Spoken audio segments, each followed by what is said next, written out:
नमस्कार दोस्तों, मैं आपका एक बार फिर से स्वागत करता हूँ मेरे चैनल योगा माई लाइफ में।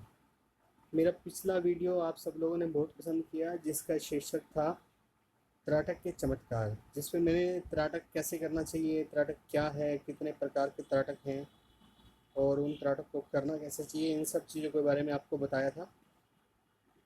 आज इस वीडियो में मैं आपको अपने अद्भुत अनुभव के बारे में बताने जा रहा हूँ और बहुत सारे दोस्तों के क्वेश्चंस भी मेरे पास आए हैं कि कुछ भ्रांतियां हैं त्राटक को लेके कि त्राटक करने से कुछ गलत हो जाए तो पागलपन आ सकता है या कुछ साइकोलॉजिकल डिसऑर्डर्स आ सकते हैं या कुछ और ऐसा हो सकता है। देखिए, त्राटक एक गुप्त विद्या विद्या तो है ही, लेकिन पागलपन नहीं आ सकता, पागल नहीं हो सकते, लेकिन कुछ साइकोलॉजिकल प्रॉब्लम अवश्य आ सकते हैं अगर केवल बाह्य त्राटक किया जाए तो आज मैं आपको अपने अद्भुत अनुभव साझा करूंगा और त्राटक में करने से क्या सावधानियां बरतनी चाहिए, किस प्रकार की प्रॉब्लम्स आ सकती हैं, सावधानियां कौन सी होनी चाहिए, उसके बारे में आपको मैं आज बताऊंगा। मैंने अपने पिछले वीडियो त्राटक के चमत्कार, जिन लोगों ने मेरा पिछला वीडियो त्राटक के चमत्कार नहीं देखा है और वो ये वीडियो देख रहे हैं, तो मैं प्लीज़ रिक्वेस्ट करूंगा उनसे कि वो त्राटक के चमत्कार वीडियो अवश्य देखें। उसका लिंक इसी वीडियो के नीचे जो है दिया हुआ है, इसका जो डिस्क्रिप्शन है उसमें दिया हुआ है। मैंने उसके बारे में उस वीडियो में त्राटक के चमत्कार में बड़े ही विस्तार से त्राटक के बारे में बताया है। आज मैं जो कुछ आपके साथ साझा करने जा रहा हूँ वो मेरे पर्सनल अनुभव हैं। कुछ ज़रूरी सावधानियाँ भी हैं जिनके बारे में मैं चर्चा करूँगा, ताकि आप में जो भ्रांतियाँ हैं, जो कुछ प्रॉब्लम्स आई हुई हैं त्राटक को लेके, वो दूर हो जाएं। त्राटक क्योंकि एक गहन विषय है और ये गुप्त विद्या भी है। किसी भी चीज़ को गुप्त शब्द तब लगाया जाता है जब उसमें कुछ उसके करने में कुछ प्रॉब्लम्स हो। जैसे मान लीजिए कि कोई हाई वोल्टेज का वहाँ पे कोई चीज़ जा रही हो या कोई हाई वोल्टेज का कोई चीज़ लगा हो तो खतरे का निशान लगाया जाता है। तो उसका मतलब ये नहीं है कि इसको कोई छू ही, यानी कि अगर सावधानी से उसको छुआ जाए तो वो काम होता है। अगर सावधानी से अगर उसको नहीं छुएंगे, सावधानियां नहीं लेंगे, तो वो करंट हमें लग भी सकता है। तो त्राटक के साथ गुप्त विद्या, गुप्त शब्द इसलिए लगा हुआ है, ये घातक नहीं है, गुप्त है। इसके करने के लिए कुछ हमें सावधानियां बरतनी पड़ती हैं। तो सबसे बड़ी जो सावधानी है कि बिना गुरु या टीचर के त्राटक कभी भी नहीं करें। देखिए, गुरु और टीचर भी वो होना चाहिए जिसने पहले त्राटक कर रखा हो, जिसका अपना पर्सनल एक्सपीरियंस हो त्राटक पे। खाली पढ़ के कोई आपको त्राटक के बारे में बता रहा हो, उसको कृपया गुरु धारण मत करें। और जो आपको त्राटक करना हो तो उसके बारे में पूरी जानकारी लें, कितने प्रकार के त्राटक होते हैं, कैसे किए जाते हैं, क्या प्रॉब्लम्स आ सकती हैं, उसका क्या सोल्यूशन हो सकता है। मैंने पहले भी बताया है कि ये गुप्त विद्या है, इस बात का ख्याल रखें। ख्याल रखने की बात ये है कि इसका जिक्र भी, मतलब कि यूँ मत कर दें कि बिल्कुल हल्के में भी हाँ आप भी त्राटक कर लो, फ़ायदा होगा। जो जिसको भी आप त्राटक करवाएं, मैं करवाने से मना नहीं कर रहा, लेकिन उससे भी जो है वो रिच करें उस बात से। रिच का मतलब है उसके पूरे उसको एजुकेट करें, ताकि वो उसको त्राटक करने में कोई दिक्कत ना आए, इसलिए इसे गुप्त विद्या का नाम दिया गया है। अच्छा, एक खास बात है, ये भी एक सावधानी बरतनी बड़ी जरूरी है कि त्राटक के साधना के दौरान नकारात्मक ऊर्जा से बचें। नकारात्मक ऊर्जा कौन कौन सी हो सकती है? जैसे जहाँ पे नकारात्मक कार्य होते हों, जैसे जहाँ पे जुआ, शराब, मांस इत्यादि इस तरह के कार्य होते हो या और प्रकार की गलत काम होते हो, वहाँ पे मत जाएं, भूल कभी मत जाएं त्राटक की साधना के दौरान। एक और ख़ास बात जो हमें बताई जाती है जब हम त्राटक की साधना कर रहे होते हैं, वो ये कि हमें हॉस्पिटल में जाने से भी मना किया जाता है, क्योंकि त्राटक के साधना के दौरान हम बहुत सारी पॉजिटिव एनर्जी से भरे हुए होते हैं और इस पॉजिटिव एनर्जी का फ्लो नेगेटिव सोच की तरफ तुरंत होने लगता है। तो उससे बचने के लिए कि जो साधना अर्जित की गई हो त्राटक के दौरान, वो वेस्ट ना चली जाए, इसलिए हॉस्पिटल में जाने के लिए भी मना किया जाता है। तो अगर हॉस्पिटल में देखिए कई बार जाना भी पड़ता है, बड़ा ज़रूरी होता है कि कोई नियर एंड डियर मान लो एडमिट हो जाए, तो हम ये नहीं कह सकते कि हम टाटा की साधना कर रहे हैं तो हम जाएंगे नहीं। तो अगर ऐसा हो, ऐसी स्थिति आ जाए, हमें जाना पड़े, तो क्या करें, अपने चारों ओर नीले प्रकाश का एक चक्र बनाएं और एक संकल्प साथ में लें कि मेरी ऊर्जा इस चक्र से बाहर कहीं भी नहीं जाएगी। याद रखें, नीले प्रकाश का चक्र बनाएं और सावधानी से संकल्प लें कि मेरी ऊर्जा इस चक्र से बाहर कहीं भी नहीं जाएगी। तो ये एक सावधानी है। कुछ और सावधानियां हैं। देखिए, दो तरह के त्राटक हैं, दो तरीके से त्राटक को किया जाता है, एक बाह्य त्राटक और एक आंतरिक त्राटक।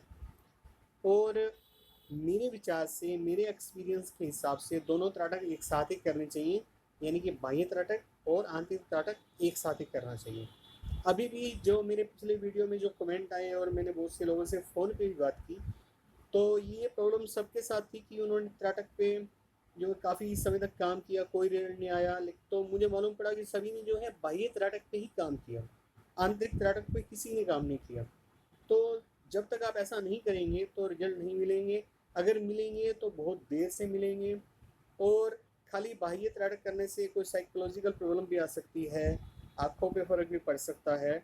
जबकि त्राटक जो है आँखों की ऊर्जा को बढ़ाता है, लेकिन केवल बाह्य करने से नेगेटिव इफेक्ट भी आ सकता है। त्राटक करने से चश्मे भी उतर जाते हैं, लेकिन केवल बाह्य त्राटक करने से चश्मे का नंबर बढ़ भी सकता है। तो नकारात्मक ऊर्जा भी बढ़ सकती है। तो केवल बाह्य त्राटक मेरे हिसाब से नहीं करना चाहिए। जो मैंने किया है मैं अपने अनुभव के आधार पे आपको बता रहा हूँ। अब है मेरे अनुभव की बात। मैंने जितना भी कार्य किया है वो ज्योति त्राटक पे किया है, यानी कि दीपक या फिर मोमबत्ती की लौ पे मैंने त्राटक किया है। मेरे विचार से जो सबसे ज़्यादा भरोसेमंद जो त्राटक है वो ज्योति त्राटक ही है। देखिए, मैंने आपको बताया कि दो तरीके से त्राटक करने हैं, बाह्य और आंतरिक। बाह्य त्राटक में हम एक टक ज्योति को तब तक देखते रहते हैं जब तक हमारी आंखों में पानी सा ना आने लगे या आंखें थक ना जाए बिल्कुल। इस बीच आंखों को झपकाना नहीं होता, फिर आंखों को बंद कर लेना होता है। आंखों को बंद करने पे अपना जो ध्यान है, अपनी जो इनर गेज है, वो दोनों आंखों के बीच में लेके जानी होती है। तो आंतरिक त्राटक में क्या होता है कि जो ज्योति आप बाहर देख रहे थे, वैसी की वैसी एक इमेज नेगेटिव फॉर्म में आपके अंतर्मन में, आपकी दोनों आंखों के बीच में उभरने लगती है। तो बहुत सारे लोगों का अभी भी मेरी फ़ोन पे बात हुई, डेली हो रही है। तो उन्होंने बताया कि उन्होंने बहुत कोशिश की, दिखाई नहीं दी। देखिए, शुरू-शुरू में मुझे भी दिखाई नहीं दी थी इमेज, लेकिन मैंने कोशिश नहीं छोड़ी, कोशिश करता रहा। तो मुझे आंतरिक इमेज भी धीरे-धीरे दिखाई देने लगी। शुरू में बहुत डिम दिखाई देती थी, हल्की दिखाई देती थी, फिर उसकी रोशनी बढ़ने लगी। और शुरू में वो दिखाई देती और गायब हो जाती, दिखाई देती और गायब हो जाती। आँख बंद करने पे आँख बंद करने पे दिखाई देती और गायब हो जाती, और ज़्यादा देर यानी कि रुकती नहीं थी। फिर धीरे धीरे वो काफ़ी देर दिखाई देने लगी, लेकिन जब दिखाई तो देने लगी, तो क्या हुआ कि वो घूमने लगी, यानी कि एक जगह से दूसरी जगह जाने लगी, कभी दाएं चली जाती, कभी बाएं चली जाती। तो मैं फिर जब वो मेरे को जब आंतरिक ज्योति दिखाई पड़ने लगी काफ़ी देर तक, तो मेरा उत्सुकता बढ़ने लगी। तो मैंने अपनी एकाग्रता को, यानी कि इनर गेज को, अपने ध्यान को उस पर केंद्रित किया जो अंदर ज्योति दिखाई देती थी आंतरिक त्राटक के दौरान। तो लेकिन जब मैं उस पर ध्यान लगाता तो वो कभी ऊपर चली जाती, फिर कभी नीचे आ जाती, कभी दाएं चली जाती, कभी बाएं चली जाती, लेकिन मैं अपना ध्यान उसी पे लगाए रखता। अगर वो बाएं जाती तब बाएं की ओर ले जाता ध्यान, दाएं जाती तो दाईं ओर ले जाता। तो ये काफ़ी दिनों तक चलता रहा। लगभग 20-25 दिनों के बाद वो इमेज रुकने लगी। मेरी रुचि और भी बढ़ गई कि अच्छा ऐसा भी होता है, रुक भी गई तो रुकने लगी है। तो वो रुकने लगी। तो जैसे जैसे वो रुकने लगी तो बहुत सारे चेंजेस आने लगे, साधना में मेरी रुचि बढ़ने लगी, मुझे सपनों में डायरेक्शन मिलने लगी। सपनों में कैसे डायरेक्शन मिलती थी ये मैं आपको अपने अगले वीडियो में बताऊंगा। और जो खास बात हुई वो मेरी आंखों की चमक जो है वो दिन प्रतिदिन बढ़ती गई। मैंने त्राटक का ना दो तरीके से कार्य किया है। मैंने खाली त्राटक भी किया है, यानी कि बाह्य और अंतर त्राटक, और त्राटक के साथ गायत्री मंत्र का भी जाप किया। उस पर भी मैं एक वीडियो डालूंगा, उस पर आपको और भी बहुत कुछ जानने को मिलेगा कि साथ में गायत्री मंत्र करने से क्या लाभ मिल सकता है। तो मेरी आंखों की चमक दिन प्रतिदिन बढ़ने लगी थी और मेरी आंखों का आकर्षण, यानी कि कोई मेरी आंखों की तरफ देखता तो देखता ही रह जाता था, चेहरे की तरफ देखता तो उसे एक आकर्षण महसूस होता था, मेरे अंदर से एक पॉजिटिव ऊर्जा का बहाव कोई भी महसूस कर सकता था। इसीलिए मैंने आपको कहा था कि आपको हॉस्पिटल भी नहीं जाना, और जाना है तो नीले रंग के चक्र को बना के संकल्प के साथ कि मेरी ऊर्जा का बहाव बाहर की ओर नहीं होगा। तो क्योंकि ऊर्जा से आदमी भर जाता है और बहुत सारी ऊर्जा का बहाव होने लगता है, लेकिन हमें उस ऊर्जा को बनाए रखना होता है। तो इसलिए जो है मैंने आपको कहा था कि नकारात्मक सोच की तरफ बहुत कम जाना है। तो इस बीच मुझे भूख भी कम लगने लगी थी, बोलने का बहुत कम मन करता था, मतलब घर में भी लोग कहने लगे थे। ये कोई नेगेटिव बात नहीं है कि बोलने का कम मन करना, क्योंकि विचार कम उठेंगे तो आपका बोलने का कम मन करेगा, विचार ज़्यादा उठेंगे तो आपका बोलने का मन ज़्यादा करेगा। तो मेरे विचार कम उठ रहे थे तो मेरा बोलने का मन कम करता था, तो सारा दिन चुप रहने का मन करता था। हाँ, लेकिन एक बड़ी जो खास बात रही वो ये थी कि समझ शक्ति बढ़ रही थी, किसी भी चीज़ को समझने का जो मेरा ढंग है वो बढ़ रहा था। अब बात करूँगा सपने और त्राटक। मुझे पहले ब्लैक एंड वाइट सपने आते थे, परंतु त्राटक साधना के बाद कलर्ड सपने आने लगे, यानी कि मुझे कलर्स भी सपनों में दिखाई देने लगे। अब ये आपके साथ आपको कलर सपने ही आते हैं या ब्लैक एंड वाइट आते हैं मुझे मालूम नहीं है। मेरे साथ जो मैं आपको बता रहा हूँ, सबसे अजीब बात जो मुझे त्राटक साधना के बाद लगी कि मैं सपनों में खाने को भी टेस्ट करने लगा था, मैं खाने का स्वाद चखने लगा था सपनों में। ये मेरे लिए बड़ी अजीब बात थी। और संसारिक प्रॉब्लम भी सपनों के माध्यम से ही दूर होने लगी थी। पहले आभास हो जाता था कि ये होने वाला है, ये वाला कार्य इस तरीके से होगा, ये वाला कार्य होगा भी या नहीं होगा, आज का दिन कैसा रहेगा, अच्छा रहेगा या बुरा रहेगा, ये सब चीज़ें सब अपने आप ही सपनों के दौरान जो है मेरे सामने आ जाती है। फिर बात करूँगा एक तरह का खालीपन, जैसे मैंने बताया कि किसी से भी बात करने का मन नहीं करना। खालीपन मतलब कि विचारों का खालीपन, यानी कि विचार नहीं होंगे तो क्या स्थिति होगी। जब विचार नहीं होता तो एक हल्का हल्का हल्का हल्का एक प्रकार का नशा सा उभर के आता था, अपने आप में मगन रहना, जिसे रूहानी नशा भी कह सकते हैं। रूहानी, क्योंकि मेरा त्राटक करने का उद्देश्य संसारिक नहीं था, नहीं है और नहीं रहेगा। मेरा त्राटक करने का उद्देश्य रूहानियत ही था। हाँ, हालांकि मेरे को उसमें बिजनेस में भी फ़ायदा हुआ, हालांकि मेरा उद्देश्य नहीं था वो फ़ायदा उठाना, तो लेकिन फिर भी मुझे फ़ायदा हुआ।